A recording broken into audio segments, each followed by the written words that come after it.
Customer brought in this brand new Springfield Armory Ronin model. It's a 5-inch government length, chambered in 9mm Luger.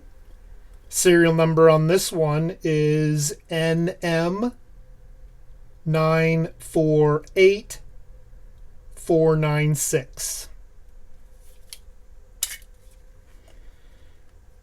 We have a Wilson Combat ETM magazine. I'm sure this did not come with the gun brand new. It also has an add-on beveled magwell. This is probably the style that fits under the grip. We'll know when we get it apart. Bomar style sights manufactured by Springfield Armory. A red fiber optic front. Standard bushing barrel. Front cocking serrations. Two-tone finish. Carbon slide on a stainless frame. This is a really good looking handgun. We're asked to reduce the trigger weight about a pound. It's right at about 5 pounds now, so we'll bring it down to about 4 pounds. Now, since this is a brand new gun, every time we pull the trigger, we tune the relationship between the hammer and sear. This is not bad for the gun.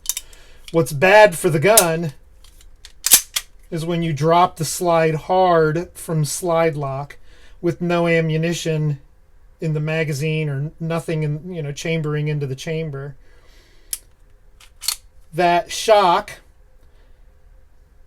of the slide slamming hard on the barrel causes the sear to chatter against the hammer, and that could cause microscopic cracks on the hammer hooks or the sear nose, and of course that's not good for your pistol. So if you're the kind of person who drops the slide hard on an empty chamber, eventually you might have a failure between that relationship there. So it's just not a good thing to do. Don't do it. We're also going to install this Wilson Combat Ambidextrous thumb safety, part number 620SBP. All right, let's get started. Now that we have this pistol disassembled, we're going to use this rat tail needle nose file and this pair of wire cutters to finish off this job just perfect. Let's get started. First thing we're going to do is modify the slide stop with this needle nose rat tail file. Springfield is now machining a ramp on their slide stop lugs. This makes it a lot easier to get the slide stop in its place properly without scratching the slide. This is something that was first started at Wilson Combat, and it appears now that Springfield is catching on. But Springfield's ramp is machined in, and there's just no personal touch to it. The corner here at the top needs to be rounded a little bit, and that's really all you need to do with this rat tail file is just break that corner and give it a nice polish rounded ramp. There's already a ramp cut there. It's just too straight, and it's got this corner that you want to break. That's it. It just takes a couple minutes, and it's going to make reassembling the pistol so much easier. Now we're going to use this pair of wire cutters. Orange. This is your plunger tube assembly, right?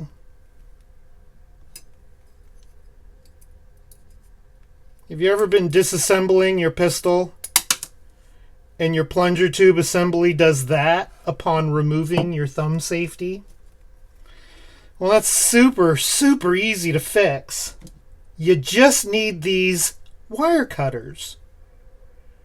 You go right in the middle right in the middle. And you clamp down on it, not like you're cutting the wire, but just like you want to spread the wire out. That's all you want to do, is just manipulate it and make it look all crooked. Why? Because it still plunges from both directions well, but it doesn't pop out anymore. Alright, the next thing we're going to do is modify the hammer and retension the sear spring. I've already tensioned this sear spring and I've already cut the hooks on this hammer, but we'll demonstrate with another hammer. We're going to put a 17 thousandths feeler gauge on here and stone those hooks flat, which is really simple. Doesn't take much time at all. But the second thing we're going to do is retension this spring.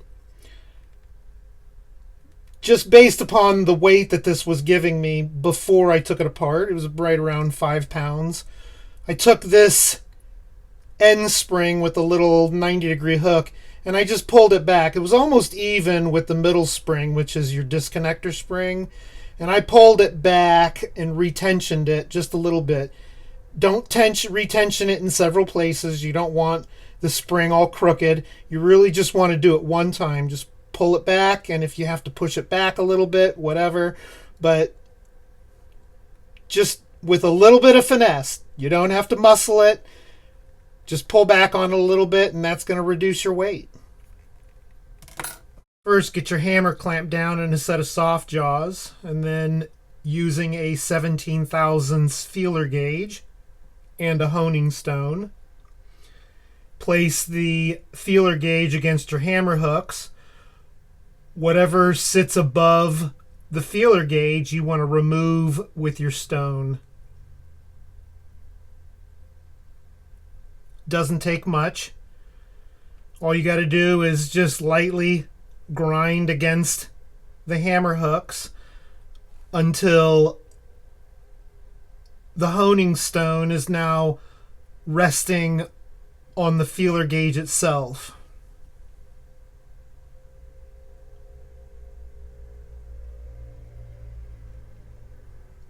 You'll be able to tell when the hammer hooks are low enough, because you won't be able to feel a hard, sharp edge catching as you run your finger across the feeler gauge.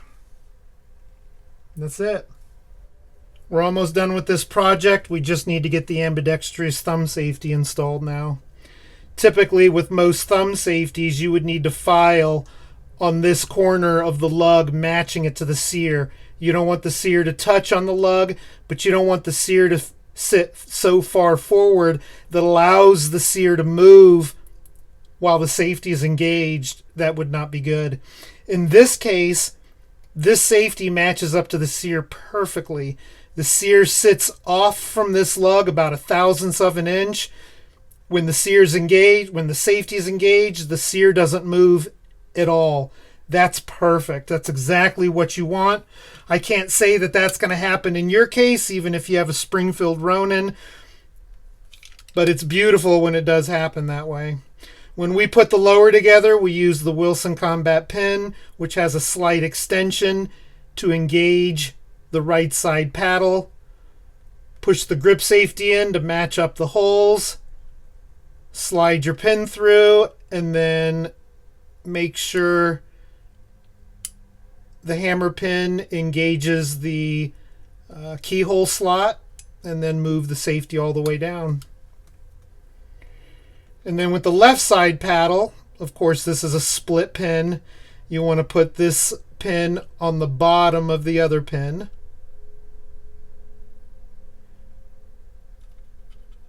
Get the lug all the way through the frame and rest the paddle against the plunger tube detent, and then using a tool, get under the safety paddle and depress that detent until you can drop the safety all the way in. And that assembles really nicely. All right, let's get the slide on. Make sure the barrel link is pushed forward. Now this is where the ramp that's cut on the slide stop. We enhanced that ramp. We cut that corner and made it a really nice, smooth ramp. This is where that's going to come in handy. Get the pin through the frame and the barrel link.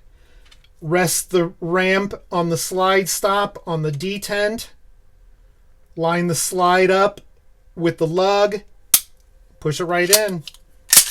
I mean, that couldn't have been any easier. That is beautiful. And the safety works really well. No movement on that sear. Let's test this trigger weight.